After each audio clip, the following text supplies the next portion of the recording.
शहरातील महात्मा ज्योतिबा फुले नवयुवक मित्र मंडळ माळी गल्लीच्या वतीने विजयादशमीनिमित्त माळी गल्ली येथून प्रभू श्रीराम, लक्ष्मण, हनुमान यांची भव्य शोभायात्रा काढण्यात आली असून शोभायात्रेत हजारोंच्या संख्येने भाविकांनी हजेरी लावली।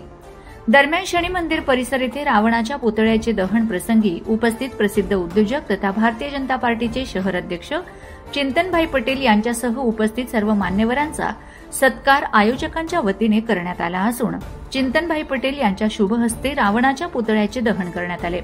त्यावेळी हजारोंच्या संख्येने उपस्थित नागरिकांच्या वतीने श्रीरामांच्या जयघोषाने खंडेराव मंदिर ते शनी मंदिरचा परिसर दुमदुमला। यावेळी प्रमुख भाजपा शहर अध्यक्ष चिंतनभाई पटेल, जिल्हा परिषदेचे माजी उपाध्यक्ष देवेंद्र पाटील, पोलीस निरीक्षक किशोरकुमार परदेशी, समाजाध्यक्ष बाबूलाल भिकामाळी, उपाध्यक्ष आत्माराम देवचंद माळी, नवयुवक मंडळाचे मार्गदर्शक साहेबराव भिकामाळी, चंद्रकांत ताराचंद माळी, देविदास गंगाराम माळी, सर्व 5 मंडळ सदस्य, नवयुवक मंडळाचे अध्यक्ष रवींद्र नामदेव माळी, प्रमोद शांताराम माळी, सर्व मंडळ समिती सदस्य उपस्थित होते। कार्यक्रमाला महात्मा ज्योतिबा फुले बहुउद्देशीय मंडळ, पंचमंडळ विधायक मंडळ, क्रांतीज्योती सावित्रीबाई फुले महिला मंडळ आणि स्वर्गीय रावसाहेब प्रभाकरराव चव्हाण प्रतिष्ठान शिरपूर तसेच पोलीस प्रशासनाचे अनमोल सहकार्य लाभले। कार्यक्रमाचे सूत्रसंचालन प्रवीण शांताराम माळी यांनी केले।